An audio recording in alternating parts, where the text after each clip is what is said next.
Hello to all of you. Good evening. Welcome to Unzip Knowledge. Today I am here with anatomy and physiology of another human organ which is actually a sense organ and almost an external organ you can touch and see it. हमारा जो आज का topic है वो है eye ball anatomy and physiology. ठीक है, आज हम आई की एनाटॉमी पढ़ेंगे और फिजियोलॉजी पढ़ेंगे. I have two diagrams of eyeball. First, external image of eye. Second, horizontal cross section of eye. सबसे पहले हम external image of eye के बारे में थोड़ा डिस्कस कर लेते हैं. जो अब हम इसके कुछ ये बाहर वाले पार्ट्स, आउटर पार्ट्स के बारे में थोड़ा पढ़ लेते हैं. इसे हम कहते हैं स्क्लेरा. ये जो आपको व्हाइट कलर का दिख रहा है, ठीक है, ये इसे हम कहते हैं स्क्लेरा और इसे हम कहते हैं आई लैशेस. इसे हम कहते हैं आई लिड्स. ये जो आपके नीचे होता है, ठीक है, आई लैशेस से नीचे, ठीक है, इसे हम कहते हैं आई लिड्स. और इसे हम कहते हैं, ये जो ब्लैक कलर का आपको सर्कल दिख रहा है आई, इसे हम कहते हैं प्यूपल. और ये जो आपको ब्लू कलर का सर्कल दिख रहा है इसे हम कहते हैं आयरस. और इसे हम कहते हैं eyebrows. Okay, so come to the horizontal cross section of eyeball. तो anterior structure के बारे में थोड़ा पढ़ लेते हैं. ये होता है anterior chamber और ये होता है इंटीरियर चैम्बर. दोनों में फर्क है, ठीक है. इसे हम कहते हैं सिलरी बॉडी. रेड दिख रहा है इधर, इसे हम कहते हैं कोरोइड. ठीक है, ये होती है ब्लड वेसल्स और ये होती है आउटर मोस्ट लेयर. ये होती है मिडल लेयर, ये रेड कलर की, और ये होती है ग्रीन कलर की रेटिनल लेयर. ठीक है, और इसे हम कहते हैं ऑप्टिकल नर्व. ऑप्टिकल नर्व, ठीक है, इसे हम कहते हैं पोस्टीरियर चेंबर और इसे हम कहते हैं स्क्लेरा. ठीक है, इसे हम कहते हैं आयरस और इसे हम कहते हैं लिगामेंट्स. इससे हम कहते हैं, ये जो ट्रांसपेरेंट है व्हाइट कलर का है, इसे हम कहते हैं कॉर्निया और इसे हम कहते हैं प्यूपल. ठीक है, और ये जो आपको डॉट्स दिख रहे हैं ब्लू कलर के, इसे हम कहते हैं aqueous humour. Now come to the definition of eye. A specialized sense organ capable of receiving visual images which are then carried to brain. ठीक है, next, eye is protected inside orbit of bones. हमारी जो आंख है वो इन bones के अंदर protect है. नेचर हैज इंस्टॉल्ड, ठीक है, नेचर ने इसे इंस्टॉल्ड किया ताकि हमारी जो आई है वो अंदर प्रोटेक्टर है. ठीक है, now come to the anatomy of eye. outermost layer, ये जो लेयर है, ठीक है, outermost layer, और outermost layer में स्क्लेरा आ जाता है और कॉर्निया आ जाता है. ठीक है, कॉर्निया ये और स्क्लेरा ये वाइट पार्ट. ठीक है, नेक्स्ट मिडल लेयर, इसे हम वस्कुलर लेयर भी कह सकते हैं. ठीक है, और इसमें आ जाता है कोरोइड, आयरस, लिगामेंट्स. ठीक, नेक्स्ट इनर लेयर, इसे हम रेटिनल लेयर भी कह सकते हैं या रियल लेयर भी कह सकते हैं. ठीक है, और इसके अंदर होता है रेटिना और फोटोरिसेप्टर्स. अब हम स्क्लेरा के बारे में पढ़ लेते हैं जो कि होता है फर्स्ट लेयर में यानी कि आउटर मोस्ट लेयर में. ठीक है, और कॉर्निया के बारे में. स्क्लेरा मोर ओपिक सेगमेंट ये जो स्क्लेरा होता है ये ओपिक मटेरियल होता है, ये सख्त मटेरियल होता है, ठीक है, प्रोटेक्शन के लिए। कॉर्निया ट्रांसपेरेंट यानी कि कलरलेस। मॉइस्ट होता है, ये नमदार होता है, मॉइस्चर प्रोड्यूस बाय लेक्रिमल और टीयर ग्लैंड्स। टीयर ग्लैंड्स और लेक्रिमल ग्लैंड इसे मॉइस्ट बना के रखते हैं, मॉइस्चर बनाते हैं।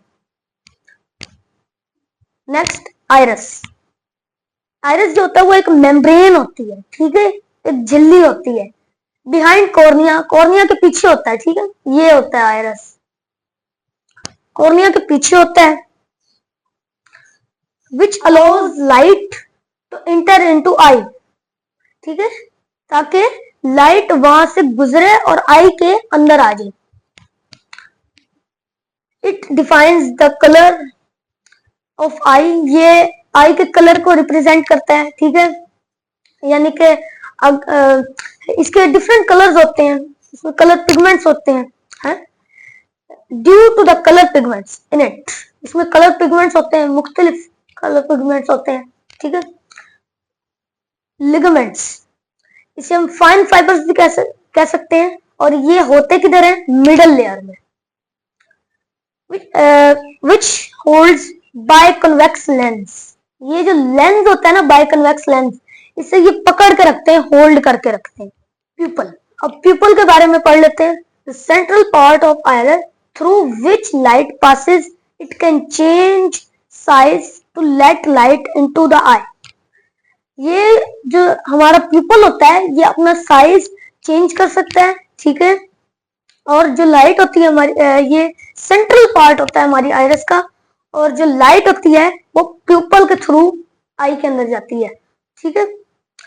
It get smaller in bright light, vice versa, ठीक है, ये ज्यादा जब लाइट होती है तो फिर इसका साइज छोटा हो जाता है ताकि थोड़ी लाइट अंदर जाए, ठीक है, ज्यादा लाइट अंदर ना जाए, वो नुकसान दे, ठीक है।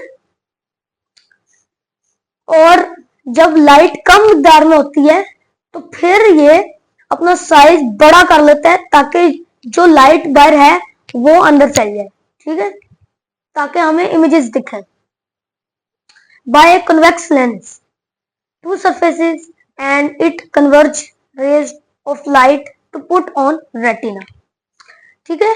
ये जो हमारा लेंस होता है ये लाइट को कन्वर्ज करता है, ऐसे कन्वर्ज कर लेता है और फिर उसे रेटिना के ऊपर फेंक देता है, ठीक है, ये होता है रेटिना। और ये फ्लेक्सिबल होता है, आपने कभी तो रबड़ को ऐसे खींचा होगा, वो फ्लेक्सिबल होती है ना, और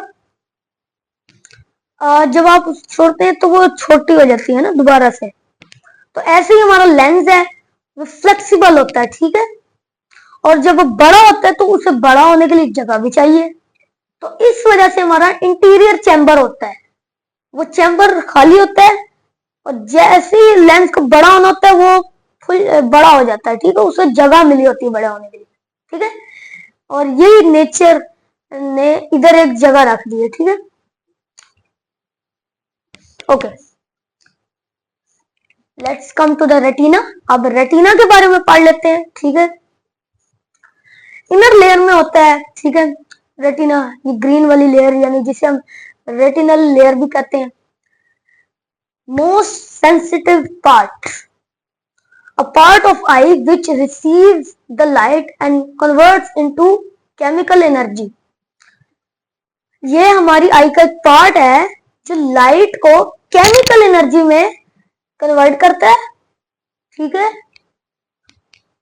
That activates optical nerve to conduct electrical pulses, electrical messages to specific part of brain to make visual images, ठीक है। फिर ये ऑप्टिकल नर्व से उस ब्रेन के स्पेसिफिक पार्ट में, ठीक है, बहुत अहम पार्ट में, और फिर वो ब्रेन, जैसे कि आप इधर एक ये एक यानी कि ये एक इमेज है समझिए, और ये उल्टी है अभी, जब जब वो जाती है ब्रेन में तो वो उल्टी होती है, और ब्रेन उसे फ्लिक करके ऐसे सीधा कर देता है और फिर वही इमेज हमें दिखती है। Okay, retina is delicate and sensitive structure consists of lot of photoreceptors having rod and cone shaped cells। जो हमारा रेटिना होता है उसके अंदर लाखों की तादाद में होते हैं, लाखों की तादाद में फोटो रिसेप्टर्स होते हैं, ठीक है। और फोटो रिसेप्टर्स के अंदर रॉड और कोन लाइक शेप सेल्स होते हैं।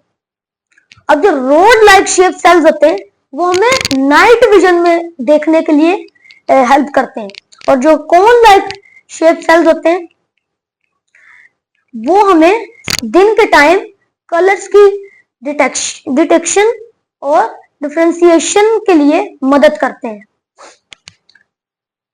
Okay, now come to the aqueous humour. Aqueous humour, ठीक है, प्रोड्यूस थ्रू सिलरी बॉडीज। ये जो सिलरी बॉडीज होती हैं ये इसके थ्रू ये प्रोड्यूस होता है। It flow from interior to anterior chamber through pupil, ठीक है। ये हमारा जो इंटीरियर चैम्बर होता है और ये एंटीरियर चैम्बर होता है, ठीक है। इससे इंटीरियर चैम्बर से ये इधर इंटीरियर चैम्बर में आ जाता है और एंटीरियर से इंटीरियर, ठीक है। ऐसे ही फ्लो करता रहता है। ये हमारी आई को O2 प्रोड्यूस करता है, यानी कि ऑक्सीजन देता है, ठीक है। Aqueous humour, it give nutrients to cornea, iris, lens. ये हमारे कॉर्निया, आइरिस और लेंस को न्यूट्रिएंट्स देता है। It excretes waste products from eye, ठीक है। ये फास्फिक मादों को हमारी आंख से निकालता है। It also maintains eye pressure. ये हमारी आई की शेप को भी बरकरार रखता है और आई के प्रेशर को भी बरकरार रखता है। हमारी जो आई है वो एक बॉल है, तो आप देख सकते हैं कि हमारी जो आई है वो कितनी, यानी कि कितना इंपॉर्टेंट ऑर्गन है। कुदरत देखिए कितनी अजीम है और कुदरत ने इसे बनाया है, ठीक। अगर आपको इसकी इंपॉर्टेंस जाननी भी है तो आप उनसे जाने जिनके पास ये आंखें नहीं है, ठीक है। वो आपको बताएंगे कि कितनी अहम होता है, कितना अहम ऑर्गन है ये हमारा, और हमें चाहिए कि हम इसका ख्याल रखें, ठीक है। इसको खराब ना होने दें, ठीक है।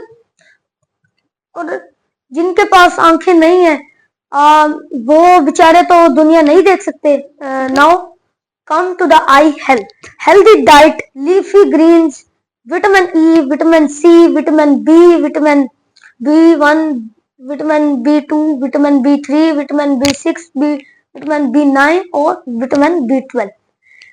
जो विटामिन B12 है उसको मैंने बड़े अच्छे तरीके से लेक्चर में बहुत अच्छे तरीके से मैंने बताया हुआ है। आप उधर जाकर विटामिन B12 की अहमियत भी देख सकते हैं और देख सकते हैं कि क्या इंपॉर्टेंस है विटामिन B12 की। Vitamin A, carrots, citrus fruits, sweet potatoes, fish, nutrients, seeds, omega 3, almonds. जो विटामिन ए होता है ना उसकी कमी से हमें ब्लाइंडनेस, नाइट ब्लाइंडनेस हो सकती है। तो आई होप आपको इस पूरे लेक्चर की समझ आ गई होगी, और अगर किसी भी लिहाज से आपको क्वेश्चन करना है इस चैप्टर में, ठीक है, तो आप कर सकते हैं। कमेंट सेक्शन है, आप क्वेश्चन करें और मैं आपको इंशाल्लाह रिप्लाई किया करूंगा, ठीक है। तो इस इमेज को एक बार देख लें और वीडियो पॉज करके आप इस लेक्चर को दोहरा लें, ठीक है।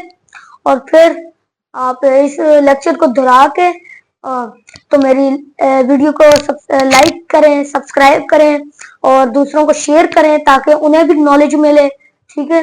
अल्लाह हाफ़िज़।